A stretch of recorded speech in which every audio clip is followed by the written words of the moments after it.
everyone. Welcome to another episode of the Cafecito. I'm your host, Christiana. You guys know the tagline by now. The Cafecito is about everyday people doing extraordinary things, and today is no different. But before we introduce our latest guest, we're going to give a shout out to We The Plug. We The Plug is our sponsor on the Cafecito. If you all do not know who We The Plug is, it's an online organization that I'm proud to be a part of that focuses on early stage founders from ideation to first seed round funding, and we connect them with resources and services within the community, hyper-focusing on Pan African and Latinx communities. So if that sounds like something you are interested in connecting to, you can find us online at WeThePlug, THA, not THE.com. All right, so you guys, I'm so excited to bring to you this amazing human being that I met. We met, let me tell you guys. Okay, listen to me. So I always talk about the power of showing up and taking risks. And I take calculated risks, which is safe, but I do advise taking risks sometimes that aren't as safe, but I take both. Anyway, I took a risk. I had a full schedule one day, and I had a friend reach out to me and suggest I join a conference, and it was at a fee. But there was one session that was free, and it was with Damien. He's from Shark Tank. What's Damien's?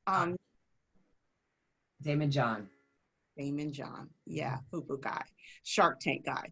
And so I was like, oh yeah, okay. So I'm multitasking, working, and I'm listening, but you know, I know how to network, even in the pandemic. I know how to network. So I'm in the chat box and I'm dropping my LinkedIn, whatever, and I connect with some people, and that's that. Little do I know, one of the people that I connected with by taking that risk was this amazing human being that you all get to meet today. So you all, let me introduce the phenomenal Clarissa. Welcome to the Cafecito. Thank you, girl. Thank you. I'm so honored to be here. I am so thrilled to do this. And I believe in everything you guys are working on. And you are a true inspiration to so many. And I'm just flattered and honored to be chosen to be right here. This is powerful. Are you kidding me? You are amazing, doing incredible things that we're going to get into in a minute. But before we do that, what are you drinking? I'm over here drinking clear old water because I'm packing up and I don't have no mugs. I got coffee, Brazilian coffee still. Okay, and that coffee is in a black mug, and I love it because, let me tell you, we root for all things Black, all things Latino. Well, we root for everybody, but you know, we go hard for our Black and our Latino, our Black and our brown communities. Yes, we have to celebrate. Yeah, I agree with you. Not enough of us, not enough role models. Yeah, exactly. Well, we're out there, but it's just we need to be amplified. And I think that's where we come into place, is because we oftentimes look at those who are already in those positions to bring people up and forget that we ourselves can just connect with each other to help amplify the work that we're doing. And that is what the Cafecito is all about, people. So let's get into who you are. Tell the people who you are and what you do. So I'm a behavioral scientist, and I specialize in relationships and brain health. Relationships and brain health. So let's first break that down. When you say you specialize in, like, I know what that is. And when I met her, I was all excited and geeked up, and I was like, oh my God, there's all these things we can work together on. But explain to the audience what is brain health and what is relationships. I mean, in the way that you work in those spaces. Right. So for me, I started, before I became an entrepreneur, I started off my career in infectious disease. I was in HIV/AIDS, and I spent about 16 years in the field. So when I was at the tail end of my HIV/AIDS career and looking at, you know, where should I be focusing on? Because I always liked cognition. I always liked improving our ability to create better changes in our lives, reduce health disparities, right? Everything about the burdens that occur in communities of color that we could try to prevent out. I have always been very focused on that. Mm. But when I really looked at my life, I was just working and sleeping, right? Wow. I was married to my work. Mm. I was married to just the impact that my work was having, because I was in an HIV AIDS, and I wasn't trying to just create some superficial level of outcomes. I really wanted to improve quality of life and eradicate a lot of disease burden within different populations, especially Of communities, course. right? But when I looked at it, I was like, this is going back 10 years ago to, to now. And I Mm-hmm. was like, you know, if I had to decide what happiness meant for me Mm. in total, it had to have a balance, right? Like you can't, now I learned that you can't be all in, all in. You have to look at the other aspects of your life, because at the end of the day, yeah, you created impact in the world. Yeah, you did all those things. Mm. But if you're impacted by, like, what is my life's happiness, and where are the gaps in my own life? So then that's when I started taking a hard look at where I was failing in relationships and what I failed to try to accomplish in my own life to round out what I really thought was a better life and getting to a better version of me. You can't, like, I was all about, okay, give, give, give, give, Yeah. give, Yeah. give. Yeah. But then I was like, wait, I'm gonna go in a coffin with some research papers. You Mm. know what I mean? I'm like, I. you know, Wow.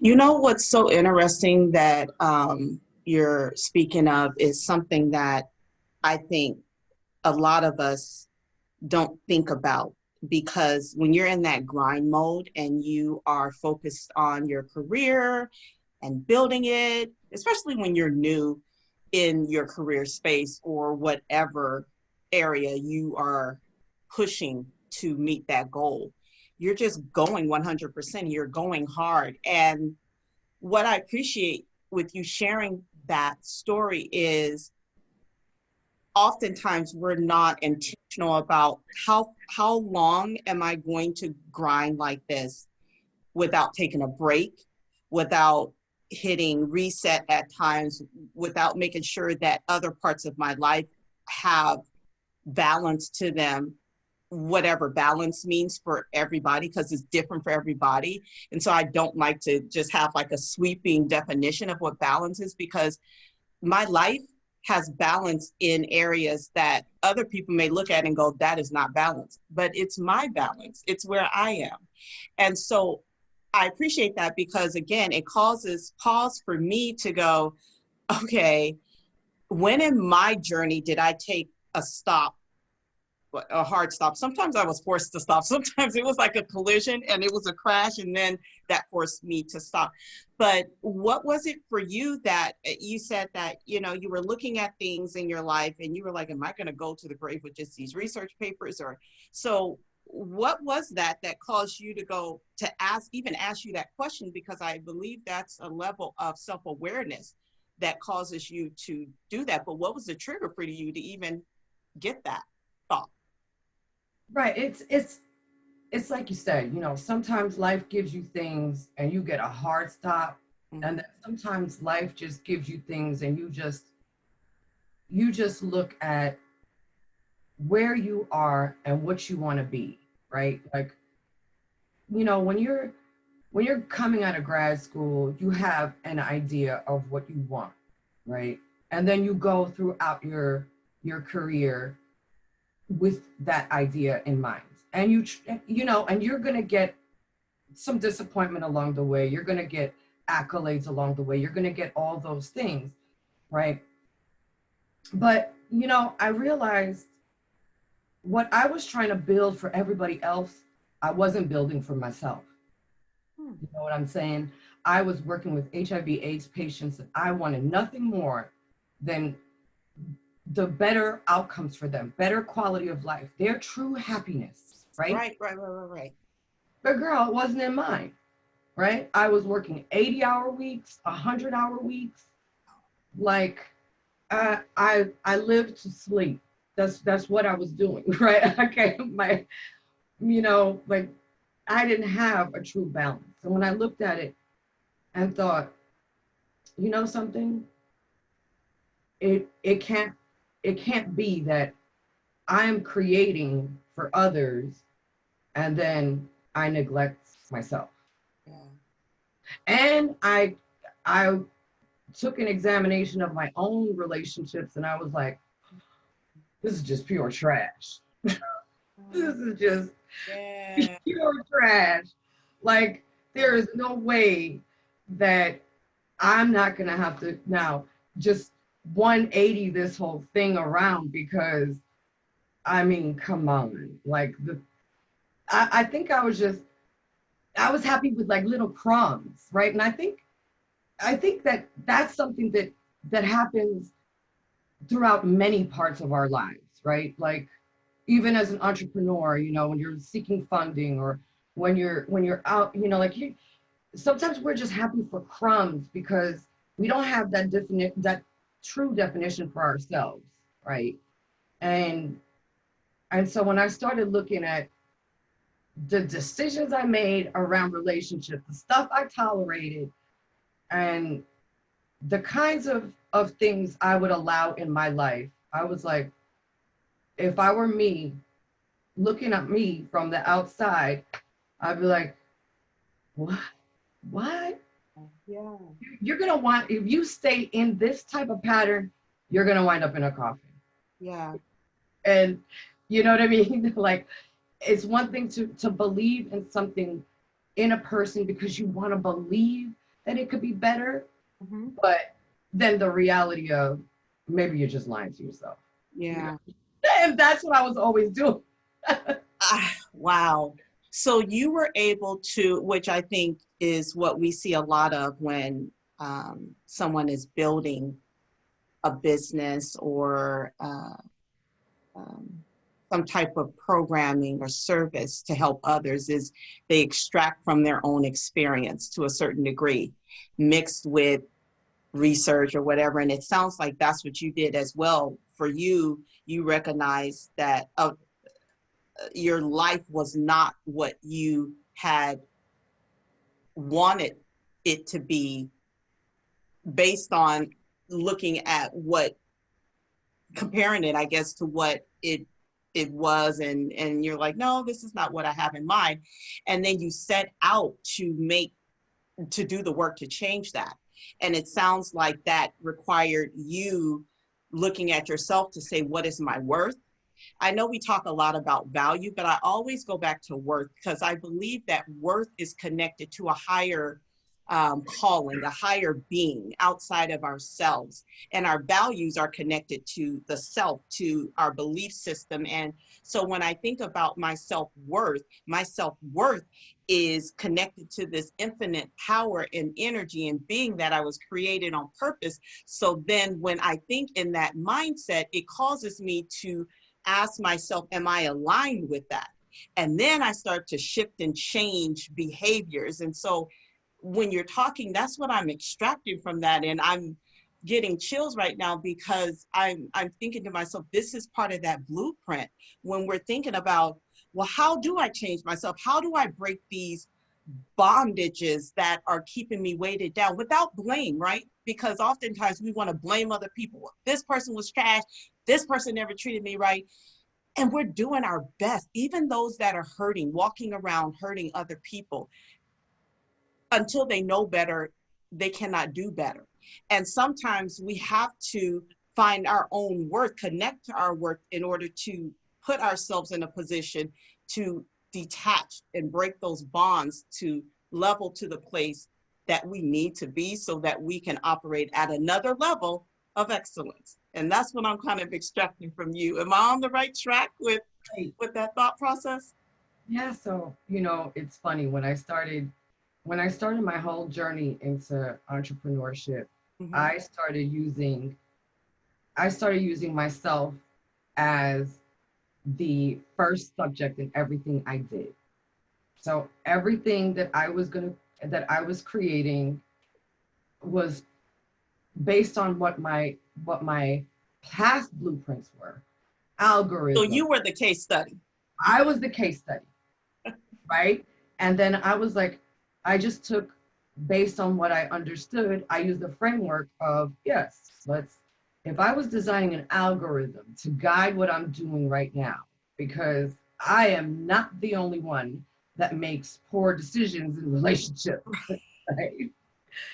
So one of the things that I thought about really hard was finding your idea of happiness, whether that's a life partner, whether that's cohabitation, or whether that's a baby. That is the hardest decision you'll ever make in your life.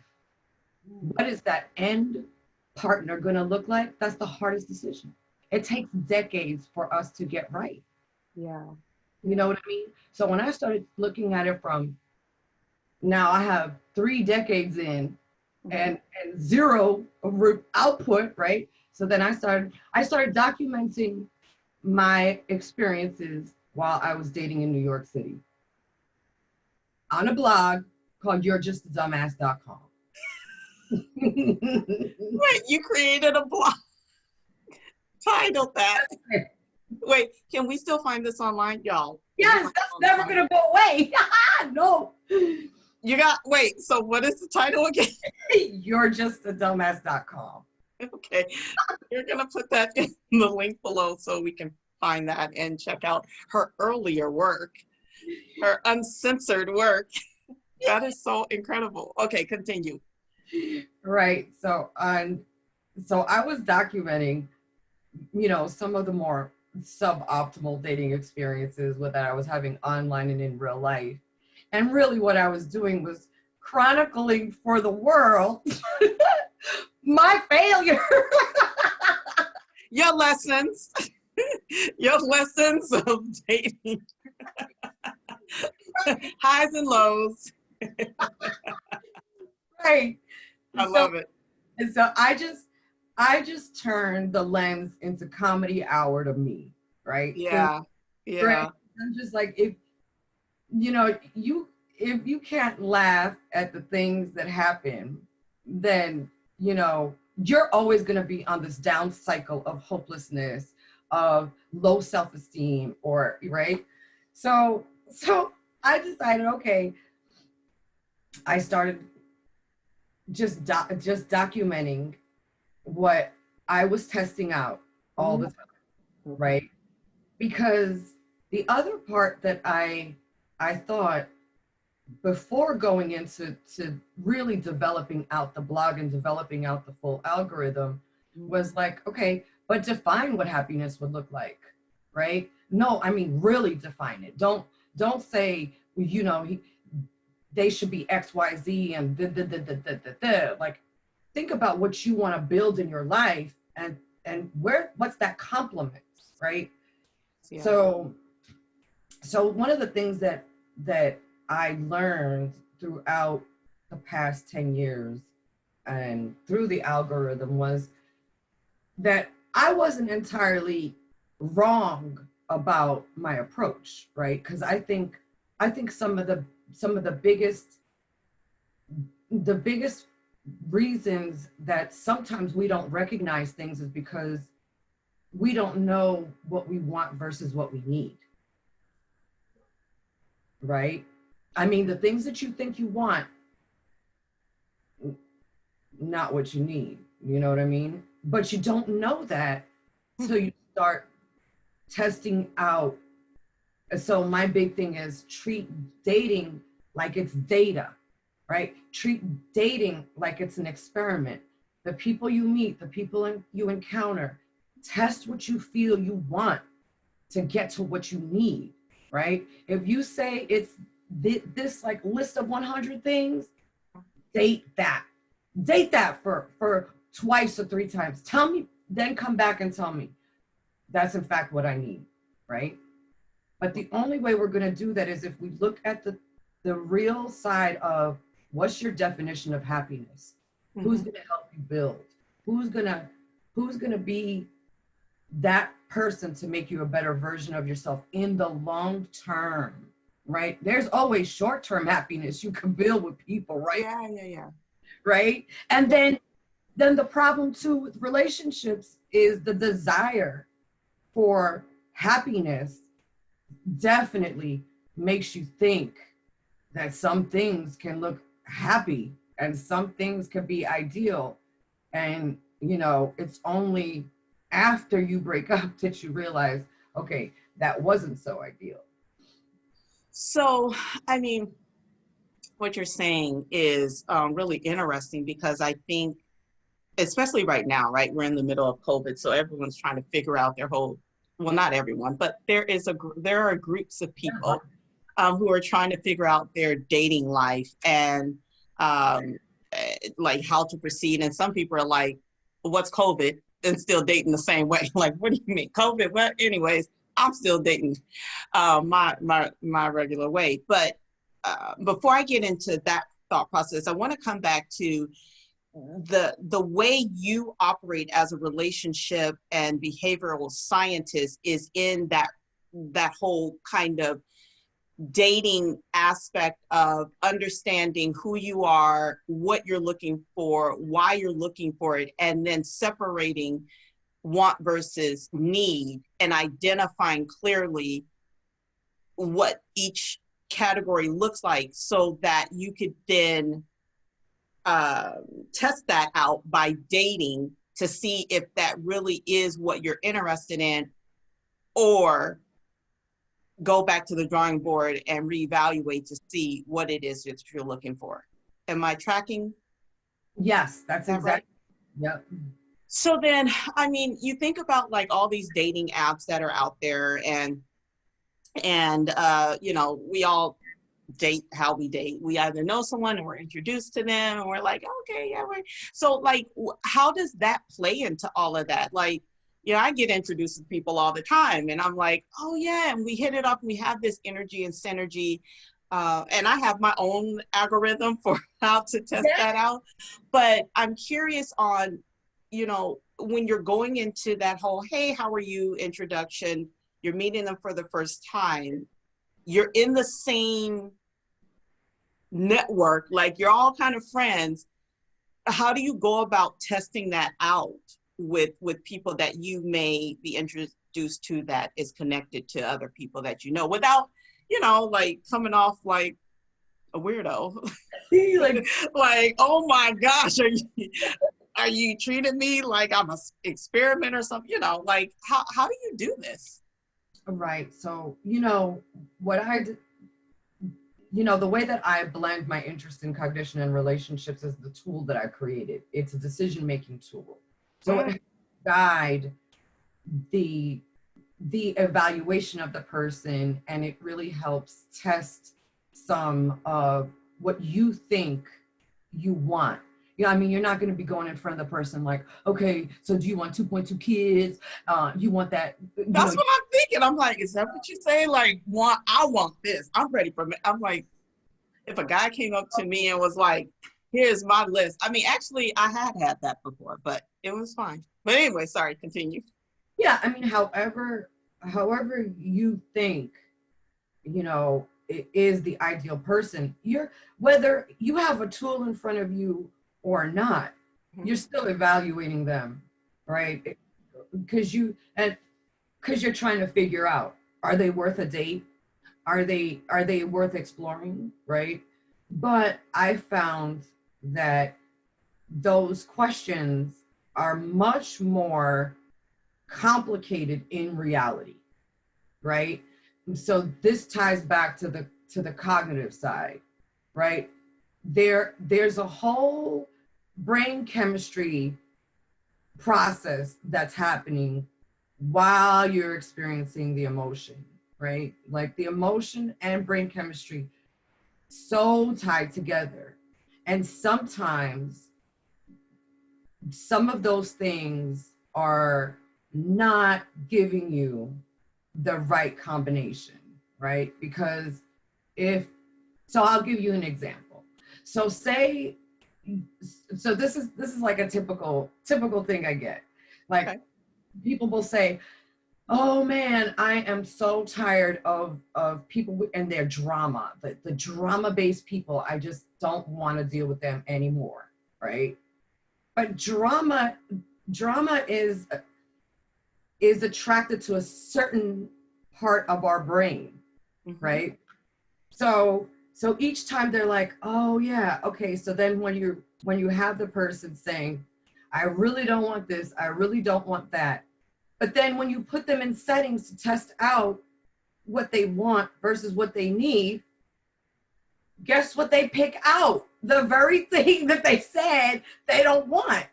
And right? I mean, so it becomes a lot more like the way we approach love and what we think about love was never really fully explained to us from the beginning. We think it happens like in this, first sight kind of thing, or, we think that everything is really, fast, quick cycles of love. Love is actually years and like a decade to accomplish, like true unconditional love. Yeah, agape love. Like, and some people don't even get to agape love. No. Like, agape love is like, whoo. Right. So okay. Like your mind. So the funny thing is, your mind is playing tricks on you to make people force fit, or your mind is playing tricks on you based on what your neurochemicals are attracted to. So then you're extracting all this data and you take it back home with you. What do you do with it? Like, how do you, obviously they can connect with you. You're looking for a professional. We'll get to all that in a little bit, but what do they do? You come home from this date and you're deciding, right? You decide, you do your analysis and you're like, okay, do they get a second date or not? Because that's what you're doing. And honestly, you typically do it right in front of them. If you're going to go for another date or not. Right. So what do you, so when you're doing that analysis in your head, what are some of the things that people should be present in mind about thinking about?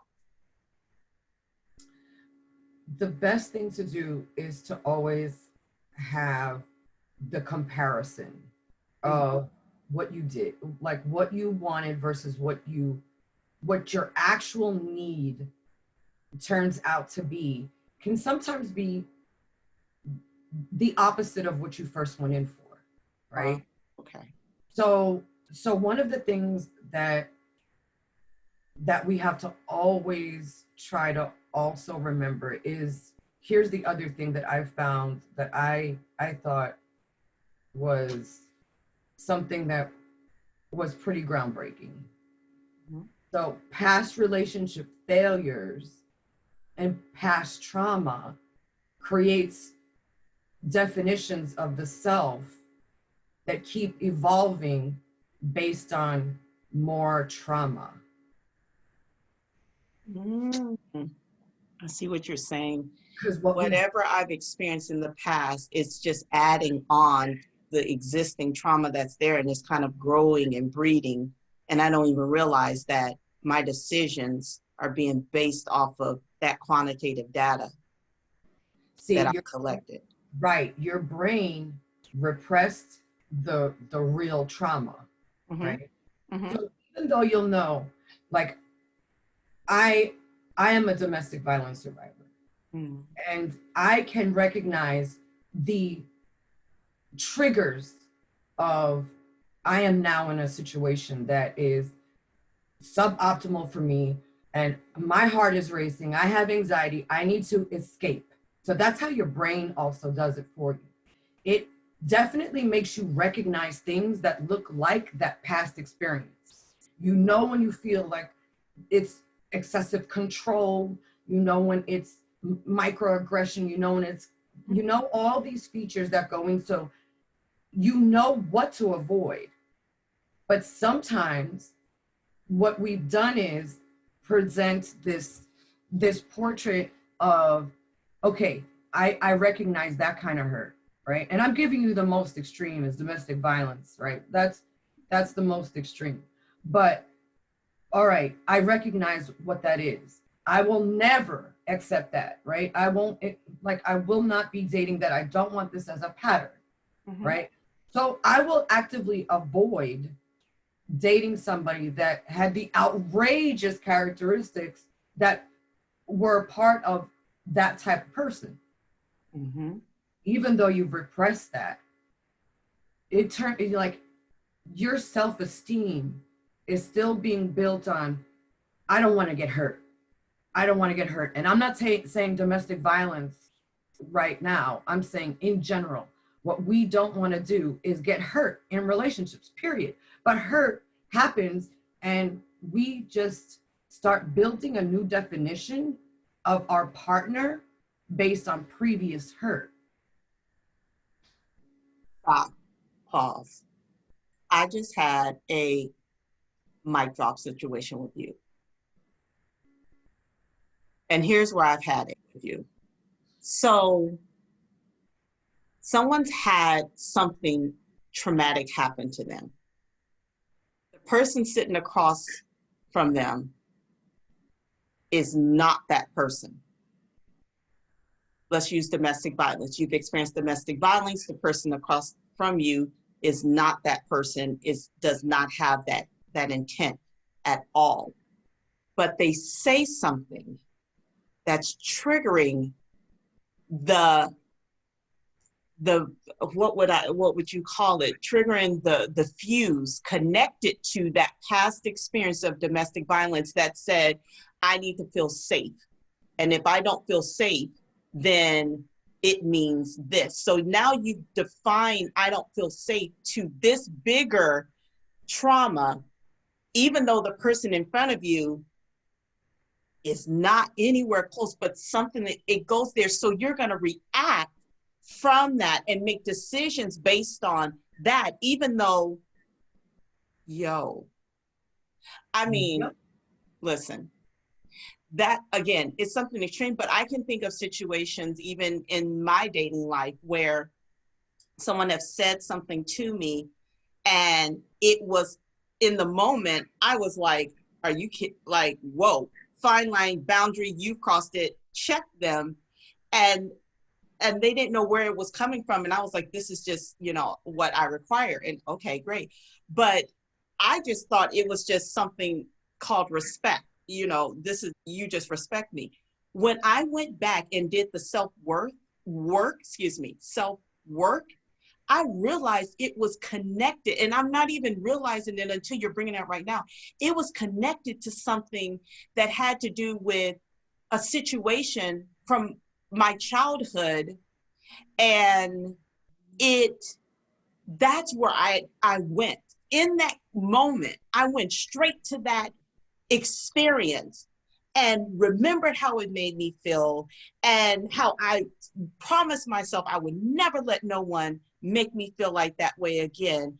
And I took that and I directed it at this person. And oh my goodness, okay. Whoa. So then at that moment, okay, so everything happened so fast, right? So how do you have, I know what I did to work on it. Again, it took a lot of day work, grind, painful work. But for someone who you're in that moment, everything's happened so fast, someone says something or does something, immediately you go, how do you stop yourself or draw yourself back out? Or what do you do? What in that moment where it's like trigger, when you know you're triggered, what do you do in that moment? So now here's, let me just reframe hurt a little, because I'm using I'm using my traumatic experience, but insert any. Rejection is hurtful, right? Like, so I'll tell you how rejection also has that same pattern. Now, I'm not talking about like, oh, you know, it was something that that that you experienced and it's a year ago. These things are happening when we're 18, when we're 15. We're we're young, and so any of these like younger experiences begin to shape who we are. So now imagine that definition. So if it's rejection driven, if it's disrespect driven, if it is outright abuse driven from any facet in your life that helps you understand the definition of happiness, we just keep evolving by trying to protect ourselves from ever experiencing that ever again. Right, right. So the work that needs to be done to examine and explore that hurt self, Mm-hmm. that does take a lot of therapeutic like skill. It does take a lot of, you know, intervention style Yeah. exposure, because the trauma is 2, 3, 4 decades deep. And we don't even realize that we've just kept carrying this definition. So our self definition becomes, I'm not going to experience this. I'm not going to experience this. But you're not looking at the red flags of other stuff that are going to hurt you. Yeah. Because you're still only trying to dismiss this part, right? You're trying to kind of, what we do is create a survival mechanisms for ourselves to Yeah. not experience the past pain. And that definition is supposed to be helping us prevent future pain, right? You know, I mean, you can't take away pain altogether, Mm-hmm. but at least you don't have to lose yourself Mm-hmm. while exploring through Yeah. that pain. And like, so it's the most ironic process because it's all based on decision making. Mm-hmm. And what I've seen is that it's a faulty logic going in, and some of it is not due to anything that we have done or we've experienced, right? Sometimes it's just what we've seen in our environment, Mm-hmm. right? So our definitions definitely get modified constantly, just always trying to avoid pain and avoid hurt. But at the same time, it's keeping us away from happiness and love. That's the problem. Mm-hmm. Mm-hmm. So, Wow. So my takeaway is obviously get connected to therapy and counseling. And you all will definitely, I'll definitely put links in there. We have some really great resources to share with you all, including those of you all who are interested in learning more about epigenetic trauma, which is what I got tapped into when I experienced trauma during COVID that was so deep that I needed to understand more about where this was connected to. So we'll definitely put all those resources in there for you all, and obviously for you to be able to get connected to Clarissa as well. Okay, so let's move a little bit into, as we're, you've given us the steps. You're saying, take the time to stop, pause, reflect, even in that moment, and ask yourself the question, where is this coming from? And it may be too heavy, so you might need to parking lot it for a little bit and come back at a later time, and then reach out for the support systems to help maneuver through that. So as we're doing that, right, and doing that work on ourselves, with ourselves, lovingly and compassionately, I hope you always are doing that, you all, always. We're trying to get to that place of happiness. And, my belief system is happiness is fluid. I'm not going to be happy all the time. I'm going to be happy sometimes, but what does happiness mean? Like, how would you define happiness? What is the happiness that you are speaking of that you help people get to? Share more about that. So I think it's like you said, it's subjective, right? And at all times it's fluid. And when I say happiness, I just mean the overall outcome of what you're trying to get, right? So when it comes to relationships, it's just like some people are looking for a stable partner, and that stability means, these several things for me, and I will be happy, right? Then even if you apply to career, right, you can look at, all right, salary, hours, quality of life balance, right? Those things are part of something that I know will make me happy, right? We won't experience like true euphoria, right?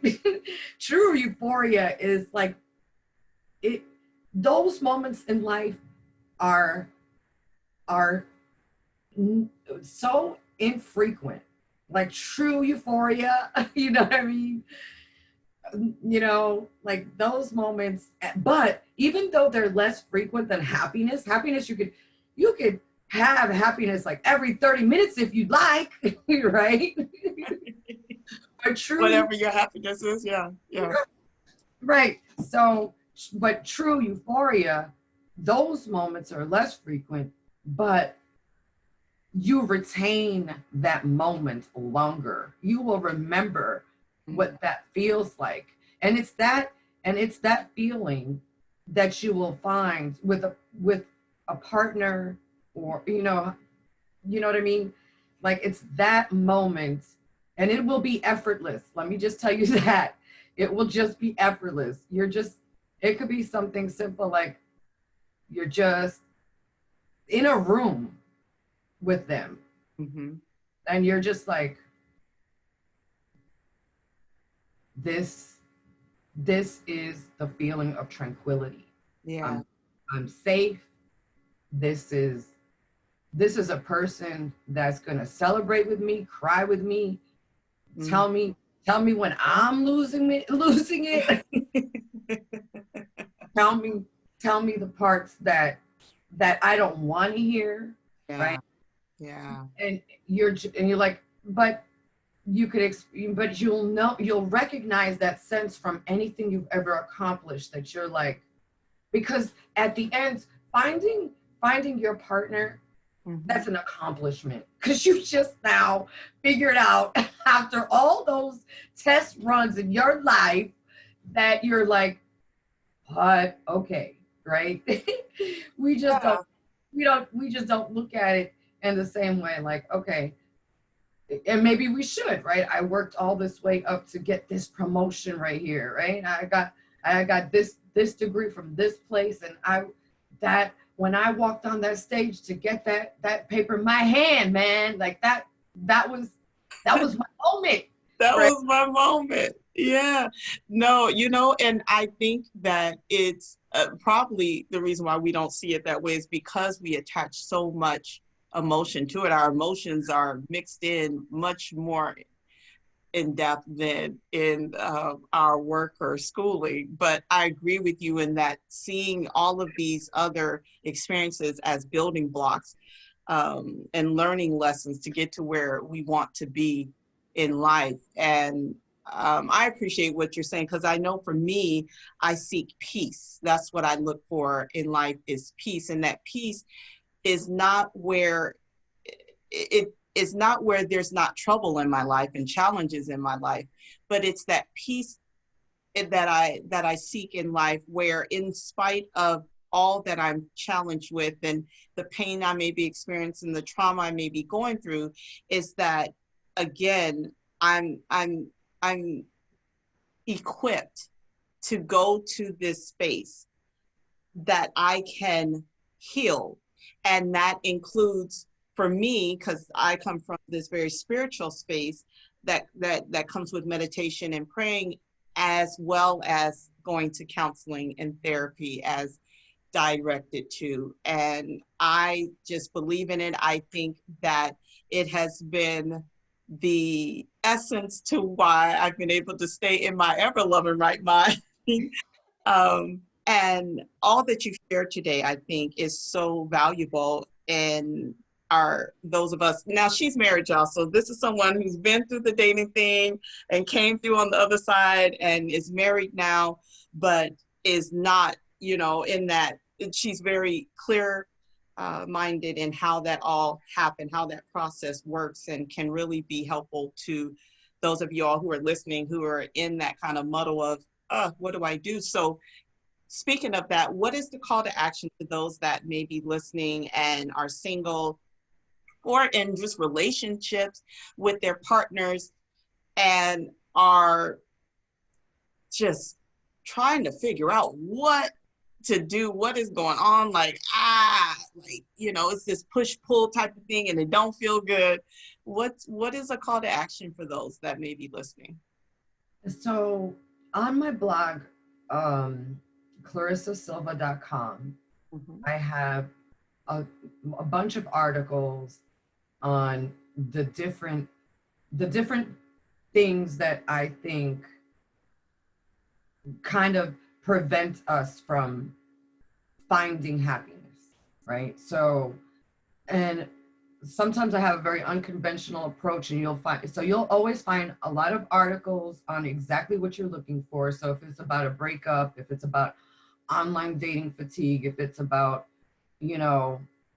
just any area, self-love, anything that has to do with any topic you want, it's on the blog.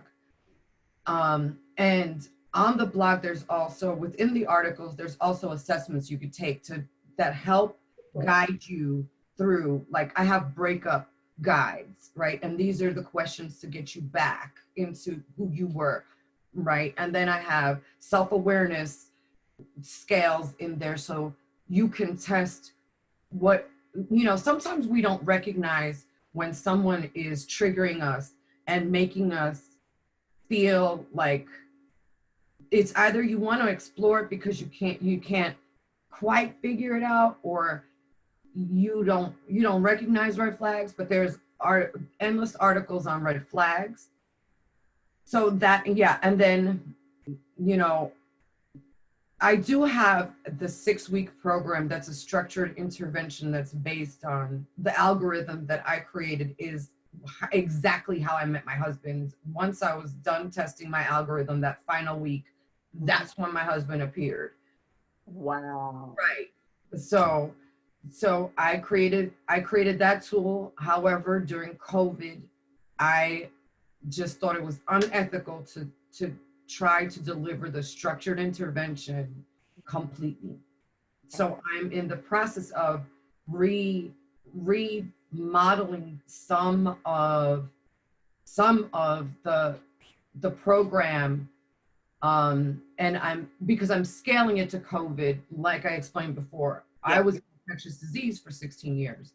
So my brain also works on risk modeling. So I'm trying to create programs based on risk modeling because, like you said, there's some people out here that don't think COVID exists and they're dating and having sex and that's what they're doing, right? And then there's some people that are much more risk averse. So I'm trying to now create programs that kind of address two different risk tolerance levels that, so I'm in the process of remodeling and redesigning the program for just shorter term use, but it's still based on a lot of the techniques that I use in my program. I re-engineered to make it more effective than what the traditional models were yielding. So in most of the beginning sessions are very, very intense. We have breakthrough within 12 to 24 hours. And it's intense, you know what I mean? So like, okay, my God, okay. So, I mean, you guys, listen, if you're ready for this, if you're serious about taking that next step in your life to level up in your relationships, whether they be ones with your intimate partner or just in general with relationships, because I think this model would work across the board. We're going to put all the contact information on how you can connect with Clarissa, as well as all the resources that she shared today. And I am so grateful that we've had this time together. I mean, I learned some stuff today that I will actually be applying, because I'm currently writing my list of things. We'll talk offline about it, but yeah. and so I am, because every time I have made my manifestation list, it has manifested. And so I'm very intentional about what I do and how I do it. So yeah, I'll be talking with you offline about this. But in the meantime, you all, thank you so much for tuning in. Thank you, Clarissa, for today, this time, your wisdom, your transparency. It's been immensely valuable. And for those of you all who are watching, stay connected to her. She's awesome. And we hope you stay safe and stay responsible. If you're out there dating, please date responsibly.